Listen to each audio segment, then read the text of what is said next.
ভগবান নিজ মুখে গোপীদের কাছে হার স্বীকার করেছে। বসো। ভগবান গোপীদের কাছে হার স্বীকার করেছে কোন লীলায়? না শুধুমাত্র রাস লীলায়। রাসলীলায় গোপীগণের কাছে ভগবান শ্রীকৃষ্ণ হার স্বীকার করেছেন এবং সেটা নিজ মুখে হার স্বীকার করেছেন গোপীগণের কাছে। তার জন্য এই রাসলীলা হয়েছে সর্বশ্রেষ্ঠ লীলা, যা আর অন্য কোনো লীলাই দেখা যায় না। 3 নম্বর কারণ হচ্ছে শ্রীমদ্ ভাগবতের 90টি অধ্যায় ধরে শ্রীকৃষ্ণ লীলার বর্ণনা করা হয়েছে, কিন্তু কোনো লীলায় রাধা নামের উল্লেখ পাওয়া যায় না। আপনি যদি শ্রীমদ্ ভাগবত খুলেন 10ম স্কন্ধ, যে কোনো 90টি অধ্যায় ধরে যে শ্রীকৃষ্ণের লীলা বর্ণনা করা হয়েছে, সেই লীলাগুলি আপনি যদি পড়াশোনা করেন তো আপনি দেখতে পাবেন সব জায়গায় লেখা আছে গোপী, কোনো জায়গায় রাধা নাম কিন্তু লেখা নেই। একমাত্র এই রাসলীলার একটি শ্লোকে রাধা নামের ইঙ্গিত পাওয়া যায়, মাত্র রাধা নাম নয়, রাধা নামের ইঙ্গিত পাওয়া যায়, যার জন্য এই রাসলীলা হয়েছে সর্বলীলার মুকুট চূড়ামণি লীলা, শ্রী শ্রী রাসলীলা। তাহলে বুঝতে পারলাম আমরা 3টি কারণের জন্য রাসলীলা হয়েছে সর্বলীলার মুকুট চূড়ামণি লীলা, শ্রী শ্রী রাসলীলা। এবার আমরা হচ্ছে কলিযুগের মানুষ, আগে দেনা পাওনার কথাটা সারা যাক, তারপরে রাসলীলা শোনা যাবে, তাই না? আমরা কলিযুগের মানুষ, লাভ ক্ষতি ছাড়া এক পাও কিন্তু চলি না। আগে কোথায় লাভ হবে দেখি, তারপরে পাটা বাড়াই। তাহলে আপনারা যে এত রাত্রি জেগে 12টা পেরিয়ে গেছে, রাত্রি জেগে কষ্ট করে বসে বসে কীর্তন শুনছেন, এই রাসলীলা শুনলে কি হবে সেটা আমরা একটু জেনে নিই। রাসলীলা শুনলে বা গাইলে আমাদের কি উপকার হতে পারে কে বলবে? শ্রীমদ্ ভাগবত। শ্রীমদ্ ভাগবতের 10ম স্কন্ধ যদি আপনি দেখেন, সেই 10ম স্কন্ধের 33 নম্বর অধ্যায়ের সর্বশেষ শ্লোকে বলা হয়েছে রাসলীলা শুনলে গাইলে কি হয়। 29, 30, 31, 32, 33 ভাগবতের এই 10ম স্কন্ধের এই 5টি অধ্যায় ধরে রাসলীলার বর্ণনা করা হয়েছে। আপনারা যদি 10ম স্কন্ধ দেখেন অবশ্যই খুঁজে পাবেন। তা সেই রাসলীলার 33 নম্বর অধ্যায়ের অন্তিম শ্লোক, যেটাতে বলা হচ্ছে রাসলীলা শুনলে বা গাইলে আমাদের কি কি উপকার হতে পারে, তা সেই শ্লোকটা আমরা আস্বাদন করে নিই, তারপর বলছি। বিক্রীড়িতং ব্রজবধূ বিরিদঞ্চ বিষ্ণোঃ শ্রদ্ধান্বিতঃ নিশৃণুয়াদথ বর্ণয়দ যঃ ভক্তিং পরং ভগবতি প্রতিলভ্য কামং হৃদি রোগমাশপহিনোত্যচিরেণ ধীরঃ হৃদি রোগমাশপহিনোত্যচিরেণ ধীরঃ হৃদি রোগমাশপহিনোত্যচিরেণ ধীরঃ। শ্লোকের প্রথমেই বলা হচ্ছে বিক্রীড়িতং ব্রজবধূভি। বিক্রীড়িতং, বি মানে হচ্ছে বিশেষ, বি মানে কি? বিশেষ। আর ক্রীড়িতং মানে হচ্ছে ক্রীড়া বা খেলা। ক্রীড়িতং মানে ক্রীড়া বা খেলা। তাহলে বিক্রীড়িতং মানে কি? বিশেষ ধরনের খেলা। এই রাসলীলা হচ্ছে বিশেষ ধরনের একটা খেলা। কার সঙ্গে? কার? ব্রজবধূভি বিষ্ণু। ব্রজবধূর সঙ্গে বিষ্ণুর এই খেলা। আচ্ছা, আপনারা বলবেন এতদিন ধরে রাসলীলা শুনে আসছি, কখনো শুনিনি যে বিষ্ণুর সঙ্গে গোপীদের রাসলীলা হয়েছে। সর্বদাই তো শুনে আসছি ভগবান শ্রীকৃষ্ণ গোপীদেরকে নিয়ে রাসলীলা করেছেন। কখনো কি শুনেছেন বিষ্ণুর সঙ্গে গোপীদের রাসলীলা? এখানে বিষ্ণু মানে ওই যে শঙ্খ চক্র গদা পদ্মধারী বিষ্ণু, সেটা তিনি নন। এখানে বিষ্ণু কথার অর্থ হচ্ছে যিনি সব জায়গায় প্রবেশ করতে পারেন, যিনি সব কিছু সহ্য করতে পারেন, তাকে যেমন বলা হয় সহিষ্ণু, সেরকম যিনি সব জায়গায় পারেন, অর্থাৎ যিনি সর্বত্র বিরাজমান, যিনি এই ঘরের মধ্যেও আছেন, যিনি বাইরের মধ্যেও আছেন, যিনি আকাশের মধ্যেও আছেন, যিনি বাতাসের মধ্যেও আছেন, যিনি কীর্তনিয়ার মধ্যে আছেন, যিনি এই শ্রোতাদের মধ্যে আছেন, যিনি চোরের মধ্যেও আছেন, তিনি সাধুর মধ্যেও আছেন, যিনি সর্বত্র বিরাজমান, সর্বত্র তিনি থাকেন, তিনি গোপীদের মধ্যেও আছেন, তিনি হচ্ছেন বিষ্ণু। অর্থাৎ তাকে বলা হয় প্রবিষ্ণু। যিনি সর্ব জায়গায় প্রবেশ করতে পারেন তাকে বলা হয় প্রবিষ্ণু। প্রটা কেটে বাদ দিলে হয় বিষ্ণু। এখানে বিষ্ণু কথার অর্থ হচ্ছে যিনি সর্বত্র জায়গায় প্রবেশ করতে পারেন তাকে বলা হয় বিষ্ণু। তাহলে কৃষ্ণ হচ্ছে ভগবান, আর ভগবান শ্রীকৃষ্ণ সর্বত্র বিরাজমান, সর্বত্র বিরাজমান, তাই তাকে বলা হয়েছে বিষ্ণু। তাই বলছে ব্রজ বধূ ভি বিষ্ণু, ব্রজবধূর সঙ্গে বিষ্ণুর এই লীলা হচ্ছে বিশেষ ধরনের একটি খেলা। তাই এই রাসলীলা যদি শ্রদ্ধাযুক্ত চিত্তে শ্রবণ করা হয়, শ্রদ্ধানো অনুশৃণুয়াদাথ, শ্রদ্ধাযুক্ত চিত্তে যদি এই রাসলীলা শুধু একবার নয়, শ্লোকে বলেই দিয়েছেন যে অনুশৃণুয়াদাথ, শৃণুয়াদাথ মানে হচ্ছে শ্রবণ করা, অনুশৃণুয়াদাথ মানে বারবার শ্রবণ করো, অনু মানে হচ্ছে বারবার। রাসলীলা একবার শুনেছ মানে কীর্তনিয়ার নাচ গান ছাড়া আর কিছু দেখতে পাওনি। রাসলীলা যখন দ্বিতীয়বারের জন্য শুনছো তখন কীর্তনিয়ার নাচ দেখছো, কীর্তনিয়া কতগুলি শ্লোক বলছে সেগুলোও তোমার বোধগম্য হচ্ছে। রাসলীলা যখন তৃতীয়বারের জন্য শুনছো তখন শ্লোকের বোধগম্য হচ্ছে, কীর্তনিয়ার নাচও দেখছো, আবার যে পদ পদাবলী কীর্তনিয়া গাইছে সেগুলোও হয়তো অন্তরে ঢুকে যাচ্ছে। রাসলীলা যখন চতুর্থবারের জন্য শুনছো তখন গোপীদের যে আত্মনিবেদন শ্রীকৃষ্ণের চরণে সেটা তোমার উপলব্ধি হচ্ছে। গোপীদের তো আত্মনিবেদন ছিল রাসলীলায়। রাসলীলা মানে যে প্রথম থেকে শেষ অবধি নাচ গান তা তো নয় বাবা। রাসলীলা সম্পর্কে অনেকজনের ভুল ধারণা থাকে যে রাসলীলা মানেই সবসময় নাচ গান হই হুল্লোড় হবে, কিন্তু সেটা তো নয়। রাসলীলার একটা পর্ব আছে যেটাকে বলা হয় গোপী গীত, সেখানে গোপীগণ কেঁদে ভাসিয়ে দিয়েছেন শ্রীকৃষ্ণের জন্য। তাহলে একটা অংশ অত্যন্ত বিরহ লীলার অংশ। তাহলে রাসলীলার গোপীদের যে আত্মনিবেদন শ্রীকৃষ্ণের চরণে সেটা উপলব্ধি হবে যদি তুমি বারবার রাসলীলা শুনতে পারো। তাহলে শ্রদ্ধাযুক্ত চিত্তে যদি বারবার শ্রবণ করা হয় রাসলীলা তাহলে কি হবে না, আমরা একটা জিনিস পাবো আর একটা জিনিস হারাবো।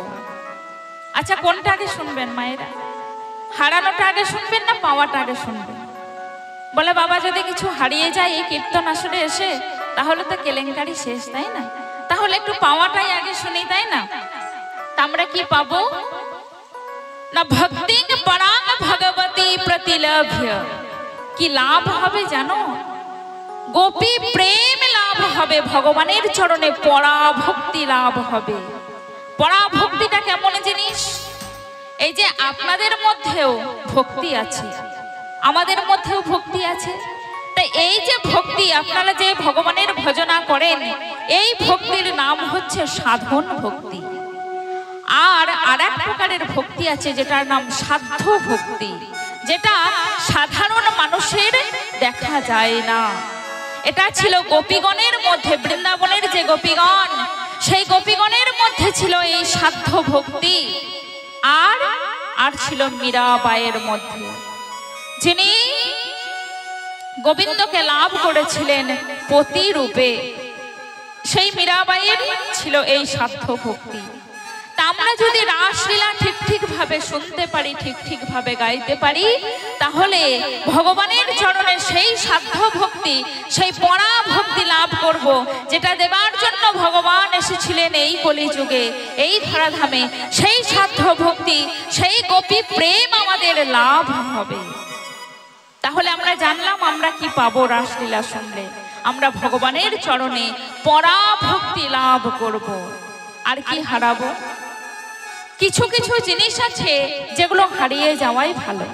দেখবেন আপনার যদি কোনো দুরারোগ্য ব্যাধি হয়, যদি কোনো অসুখ হয়, ডাক্তারের কাছে ছুটে যাবেন আগে যে ডাক্তারবাবু আমার এই হচ্ছে। তা ডাক্তারবাবু যদি সেই রোগটা সারিয়ে দেয় তাহলে ভালো কি না? ভালো, সেই রোগটা হারিয়ে যাওয়াই ভালো। সেই রকমই কোনো কোনো জিনিস আছে যেটা হারিয়ে যাওয়াই ভালো, সেটা আমাদের না থাকাই ভালো। সেটা কিরকম না, আমাদের মনের মধ্যে কামনা বাসনা রূপী হৃদরোগ আছে। হৃদরোগ মাস পহিনোত্যাচিরেন ধীরহ। আমাদের এই মনের মধ্যে হৃদরোগ আছে। হৃদরোগটা কি? কামনা বাসনার হৃদরোগ। যখন আমরা মাতৃ জঠরে থাকি তখন আমাদের কি হয়? কামনা বাসনাগুলো প্রবেশ করতে পারে না মাতৃ জঠরে। কিন্তু যেমন না আমরা ভূমিষ্ঠ হয়ে যাই, এই মায়ার সংসারে পড়ে আমাদের সেই কামনা বাসনাগুলো জমতে থাকে। দেখবেন যখন আমাদের একটা বাড়ি থাকে না, তখন আমরা প্রভুকে কেঁদে কেঁদে বলি, ডেকে কত ডাকি যে হে প্রভু, আমার থাকার মতো একটা বাড়ি নেই, তুমি আমায় একটা বাড়ি দাও না। যখন একটা বাড়ি হয়ে যায়, ধরুন একতলা বাড়ি হলো, তখন আবার দেখবেন যে আমাদের কামনা বাসনাটা আবার বেড়ে যায়, যে কামনা বাসনা বেড়ে গেল ওই ঘরটা আমার কখন দোতলা হবে। যখন দোতলা বাড়ি হয়ে গেল তখন এবার একটা গাড়ি কিনতে হবে। তো এইভাবে আমাদের কামনা বাসনাগুলো আমাদের বাড়তেই থাকে, কামনা বাসনাগুলোর আমাদের শেষ হয় না। তো এই যে হৃদয়ের দুরারোগ্য ব্যাধি, কামনা বাসনার দুরারোগ্য ব্যাধি, সেই দুরারোগ্য ব্যাধি দূর হয়ে যায় রাসলীলা শ্রবণ করলে। প্রেমানন্দে তাহলে রাসলীলা শ্রবণ করলে আমরা ভগবানের চরণে পরাভক্তি লাভ করব এবং একটা জিনিস হারাবো, সেটা হচ্ছে আমাদের হৃদয়ে দুরারোগ্য ব্যাধি। তাহলে আসুন শ্রদ্ধাযুক্ত চিত্তে আমরা এখন রাসলীলা শ্রবণ করি। আজ মধুময় শ্রীধাম বৃন্দাবন,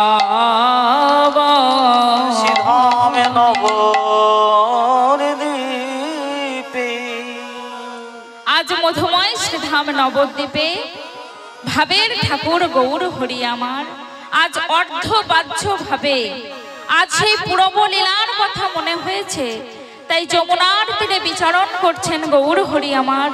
যমুনার তীরে থাকতে থাকতে যমুনাকে দর্শন করে পূরবের ভাবের কথা মনে হয়ে গেল। গঙ্গাকে দর্শন করছেন, আজ গঙ্গাকে দর্শন করছেন, গঙ্গাকে দর্শন করে যমুনার কথা মনে হয়ে গেল। গৌর হরি হচ্ছে আমার রাধা এবং কৃষ্ণ মিলিত তনু গৌরাঙ্গ। তাই গৌর হরির মধ্যে কখনো রাধা ভাব, কখনো কৃষ্ণ ভাব। তা আজ হয়েছে অর্ধবাহ্য ভাব, কখনো বা রাধা ভাব মনে পড়ছে, কখনো বা কৃষ্ণ ভাব মনে পড়ছে। তেমতো অর্ধবাহ্য ভাবে গৌর হরি আমার গঙ্গার তীরে এসে গঙ্গাকে দেখে ভাবছেন যমুনা। আর গঙ্গাকে ডেকে ডেকে বলছে, যমুনা ও যমুনা, আচ্ছা যমুনা বলো বলো, তুমি কি আমার সেই যমুনা যার তীরে আমি সকল লীলা করেছি? বলো বলো যমুনা ও যমুনা, তুমি কি গো সেই যমুনা প্রবাহিনী?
বলো বলো, তুমি যদি আমার সেই যমুনা হবে, তাহলে না শোনে নূপুর ধ্বনি, কেন না শোনে কিঙ্কিণী, না শোনে নূপুর ধ্বনি। যমুনা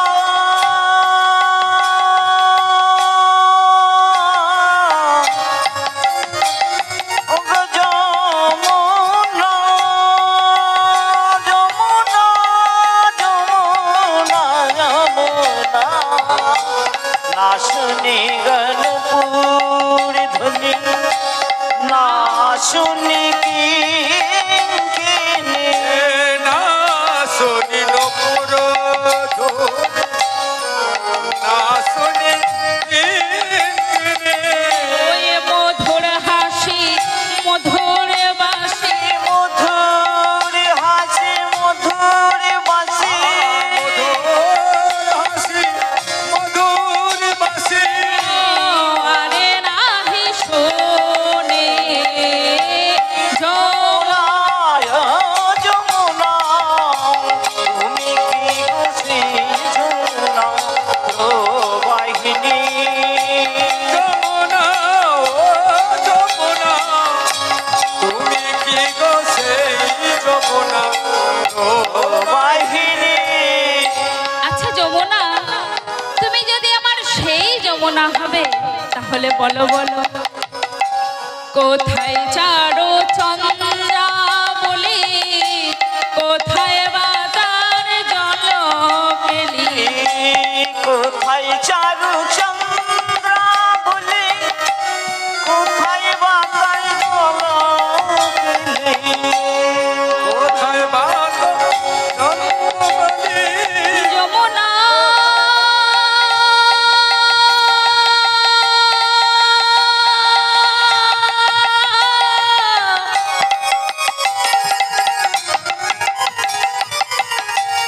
যমুনা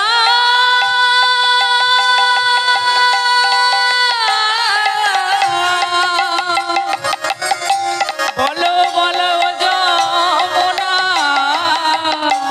কোথায় চারু চন্দ্রা বলি, কোথায় বা জল গেলি, কোথায় চারু চন্দ্রা বলি, কোথায় বা তার জল পেলি। ওই কোথায় চারু চন্দ্রা বলি, কোথায় বা তার জল পেলি, কোথায় চারু চন্দ্রা বলি, কোথায় বা তার জল পেলি। কোথায় রাস বিহারী বংশীধারী, কোথায় রাস বিহারী বংশীধারী। আসবে হারে বংশীধারী, তার বামে ও তার বামে তেরাই বিনোদিনী, যমুনা ও যমুনা, তুমি কি গো সেই যমুনা প্রবাহিনী। যমুনা ও যমুনা, তুমি কি গো সেই যমুনা প্রবাহিনী। যমুনায় যমুনা, তুমি কি গো সেই যমুনা প্রবাহিনী। যমুনা যমুনা যমুনা বলে ডাকছেন। আচ্ছা, আপনার নাম যদি অন্য একটা কিছু হয়, আপনার নাম কি মা?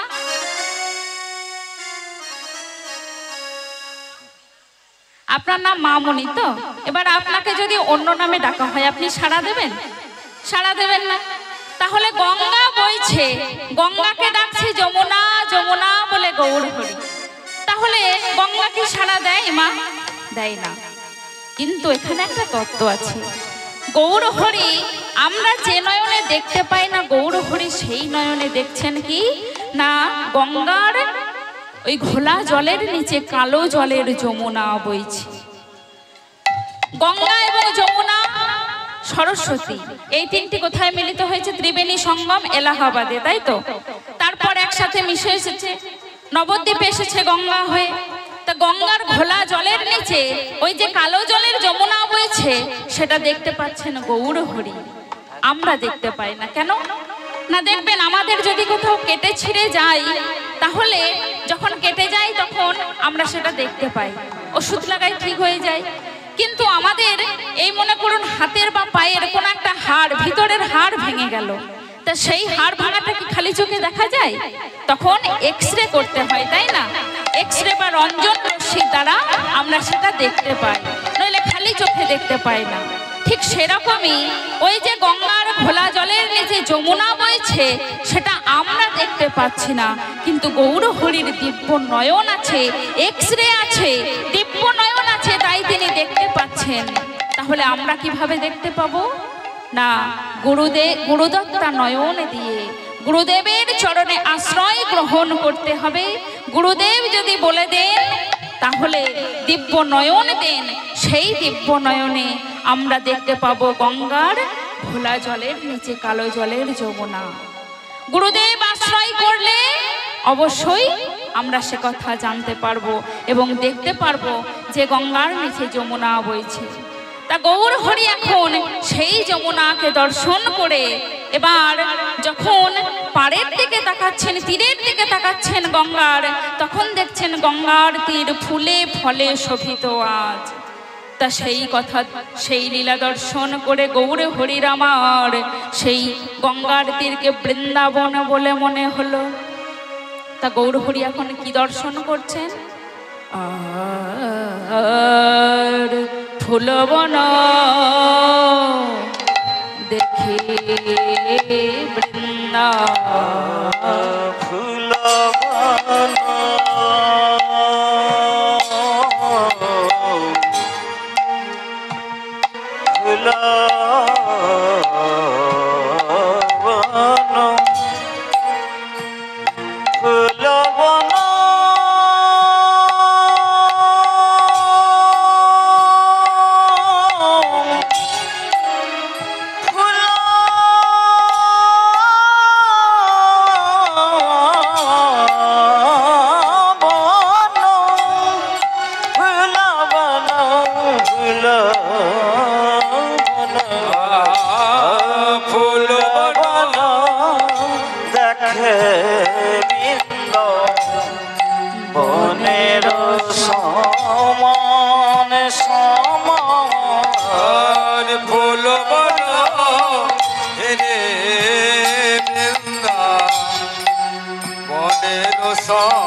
বলে এই তো বৃন্দাবন, এই তো বৃন্দাবন, হেরিয়াশো ফুলবন, এই তো বৃন্দাবন, হেরিয়াসি ফুলবন, এই তো বৃন্দাবন, হেরিয়াসে ফুলবন, এই তো সেই বৃন্দাবন, হেরিয়াশো ফুলবন, এই তো বৃন্দাবন, হেরিয়াসি ফুলবন, এই তো বৃন্দাবন। আজ ভাবা বেশ গৌড়ে বলে এই তো বৃন্দাবন, আমারে ভাবা বেশি গৌরী বলে এই তো বৃন্দাবন, বাবা বেশে গৌর বলে এই তো সেই বৃন্দাবন, আবার বলে এই তো বৃন্দাবন, এই তো বৃন্দাবন, এই তো বৃন্দাবন, এই তো বৃন্দাবন। যেথায় হয় মধুর নাম সংকীর্তন, এই তো বৃন্দাবন, হয়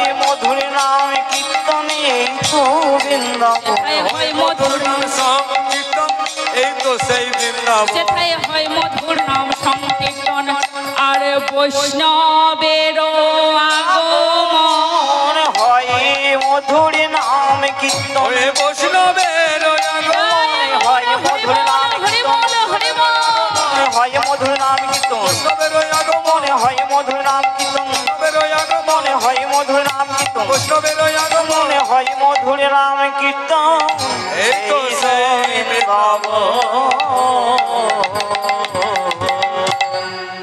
আজ প্রভু আমার ভাবাবেশে গঙ্গার তীরকে দেখে বলছেন এই তো সেই বৃন্দাবন। আর একটি বৃন্দাবন কোথায় মা? যেথায় হয় হরিনাম সংকীর্তন, সেখানে হয় যত ভক্তের আগমন, ভক্তের আগমনে হয় শ্রী হরির আগমন, আর শ্রী হরির আগমনে হয় সেই স্থানটি মধুময় শ্রীধাম বৃন্দাবন। তাহলে আপনাদের এই যে গ্রাম, এটি এখন কিন্তু মধুময় শ্রীধাম বৃন্দাবন। তাহলে এখানে একটা বৃন্দাবন, আবার গৌর হরি গঙ্গার তীরে ভাবাবেশে ফুলবনকে দেখে ভাবছেন যে সেটাও একটা বৃন্দাবন। তাই সেই সমস্ত শোভা দর্শন করে গৌর হরি আমার তাড়াতাড়ি শ্রীবাসের বাড়িতে চলে এলেন। শ্রীবাসের বাড়িতে এসে দেখছেন এ কি, আর ফুলবন দেখে আর ফুলবন দেখে বৃন্দাবন, ফুলবন হেরি বনের সমান, ফুলবন দেখে বৃন্দাবনের সমান, সহচর গণ গোপী সম অনুমান, অনুমান সহচর গণ গোপী সময় অনুমান, সহচর সহচর সহচর গণ গোপী সময় রাই তো তারা গো, রাই তো তারাই গো, রাই তো তারা গো, তারা গো, সেই ব্রজে যারা নদে তারা, এরাই তো তারা গো, এ বুঝে যারা নদে তারা, এরাই তো তারাই গো, নদে তারা এরাই তো তারা গো। শোনো শোনো, আজ ব্রজ ছাড়িয়ে এসেছে, ব্রজ ছাড়িয়ে এসেছে, ব্রজ ছাড়িয়ে এসেছে, ললিতা বিশাখা সখী ব্রজ ছাড়িয়ে এসেছে, ললিতা বিশাখা সখী ব্রজ ছাড়িয়ে এসেছে, ব্রজের ললিতা বিশাখা সখী ব্রজ ছাড়িয়ে এসেছে, ললিতা বিশাখা সখী ব্রজ ছাড়িয়ে এসেছে, ললিতা বিশাখা সখী আহা আস্বাদন করিবারে লাগে, ললিতা বিশাখা সখী আস্বাদন ললিতা বিশাখা সখী, ললিতা বিশাখা সখী, করিবার লাগি, ললিতা বিশাখা সখী, আস্বাদন করিবার লাগি, ললিতা বিশাখা সখী ব্রজ ছাড়িয়ে এসেছে। গৌর হরি যেমন না শ্রীবাসের বাড়িতে এসেছেন, শ্রীবাসের বাড়িতে তার সহচরগণকে দেখে ভাবছেন বুঝি এরাই তো তারাই, তারাই তো ব্রজ ছাড়িয়ে এসেছে গো, আমার ব্রজের ললিতা বিশাখা সখী আজকে ব্রজ ছাড়িয়ে এসেছে দেখো আস্বাদন করার জন্য। বলে সেটা কি করে হয়?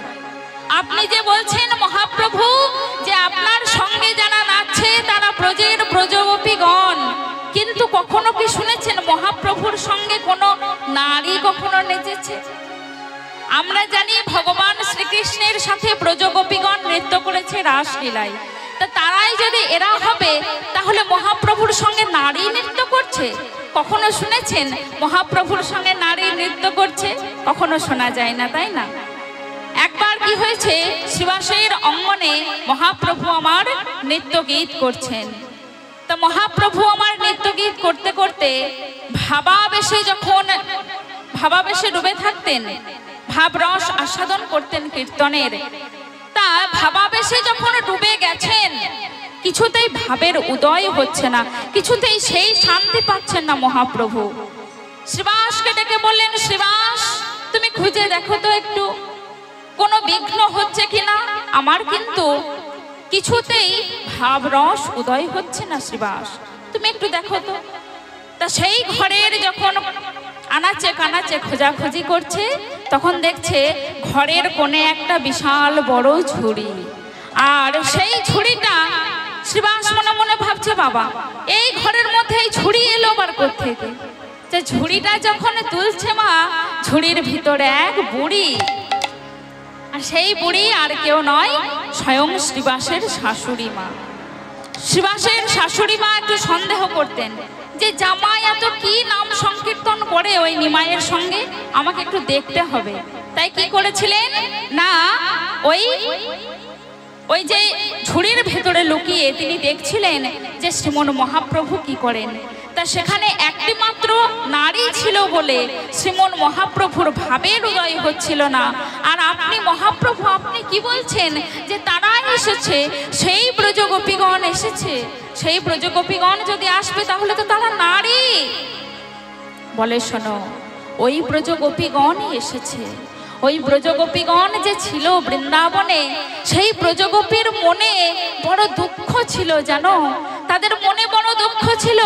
ওই বিধাতা কেন করেছে আমাদের কুলকামিনী ঘরের বউ, কেন করেছে?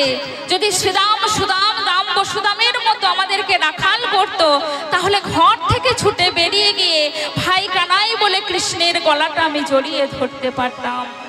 কিন্তু ওই বিধাতা আমাদেরকে এমন কুলকামিনী করেছে জানো, যে ভগবানের কৃষ্ণের গলাটা যে আমরা জড়িয়ে ধরবো সেটা তো আমরা পারি না। তাহলে আমাদের মনে, সেই ব্রজগোপীর মনে বড় দুঃখ ছিল যে বিধাতা যদি আমাদের পুরুষ করে জন্ম দিত, তাহলে কুলকামিনী যদি না করত, তাহলে কৃষ্ণকে আমরা জড়িয়ে ধরে কৃষ্ণের সঙ্গে সঙ্গে সব সময়ে থাকতে পারতাম। কিন্তু নারী হয়েছি বলে সেটা করতে পারছি না। তাই তাদের দুঃখ একদিন প্রকাশ করেছিল তারা। বলে হে দেহে না গোর বড়, শুনো হে মুরলীধর, এই নিবেদন তব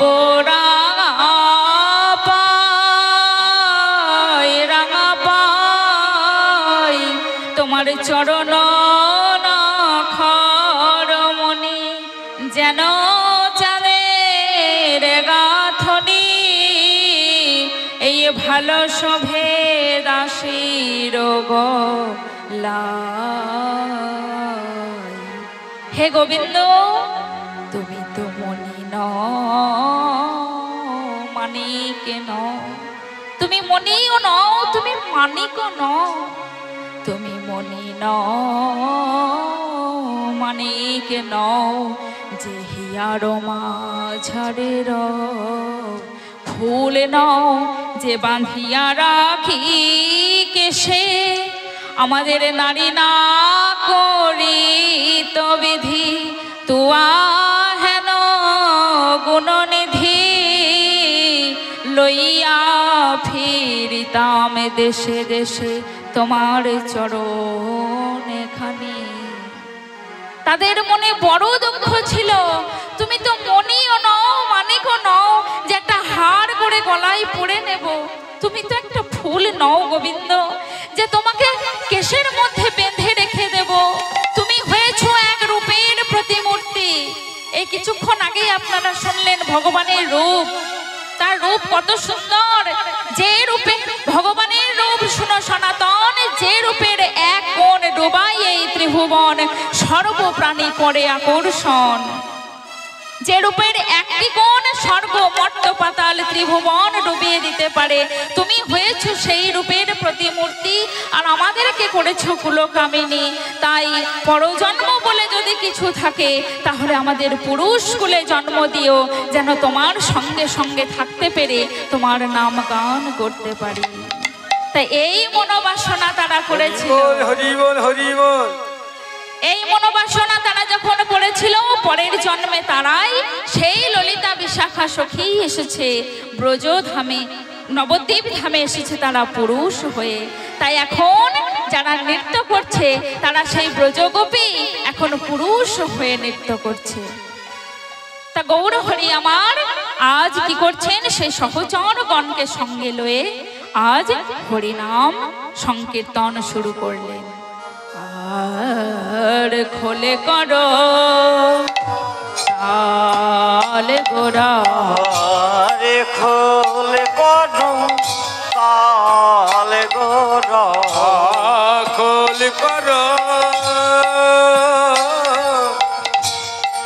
খোল করো কাল গোরা সুমেল করিয়া গো খোল করো কাল গরো সুমিল করিয়া গো বলে বাজে খোল বাজে খোল খোল বাজে খোল বাজে খোল বাজে খোল বাজে খোল বাজে খোল বাজে খোল বাজে ধিকোতা ধিকোতা বল বাজে খোলে বাজে খোল বলে ধিকোতা ধিকোতা বলে বাজে খোল বাজে বাজে ধিকোতা কথা বল বাজে খোল বাজে খোল হরি সংকীর্তন মণ্ডলীতে বাজে খোল বাজে হরি সংকীর্তন মণ্ডলীতে বাজে খোল বাজে আহা সংকীর্তন মণ্ডলীতে বাজে খোল বাজে এই সংকীর্তন মণ্ডলীতে বাজে খোল বাজে খোল কীর্তন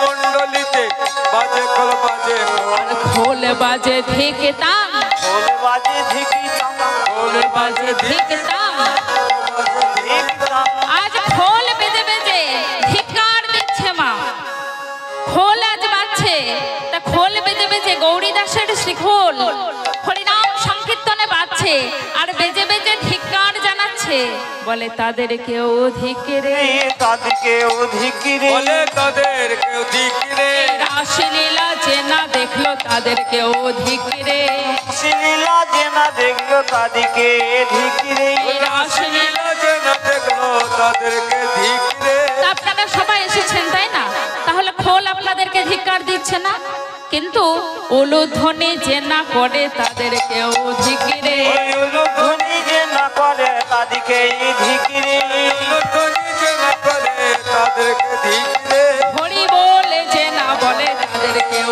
ধিক্কারে হরি ধ্বনি যে না করে তাদেরকে ধিকিরে হরি ধ্বনি যে না করে তাদেরকেও দিকরে হরি ধ্বনি যে না করে তাদেরকে ধিকিরে তাহলে হরিধ্বনি করেছেন ধিক্কার দিচ্ছে না উলুধ্বনিও করেছে মায়েরা তাহলে খোল আপনাদেরকে ধিক্কার দিচ্ছে না কাদেরকে ধিক্কার দিচ্ছে জানো আমার গৌড়ে যে না ভজিল তাদেরকে ধিক্কারে গৌরী যে না ভজিল তাদেরকে ধিকিরে গৌড়ে যে না ভজিল তাদেরকেও দিকরে আমার গৌড়ে যে না ভজিল এমন ভজন যোগ্য জনমে পেয়ে তাই গৌর হরি বল হরি বল যোগ্য জনম পেয়ে গৌরী যে না ভজিল যোগ্য জনম পেয়ে গৌরী যে না ভজিল গৌরী যে না ভজিল যোগ্য জনম পেয়ে গৌরী যে না ভজিল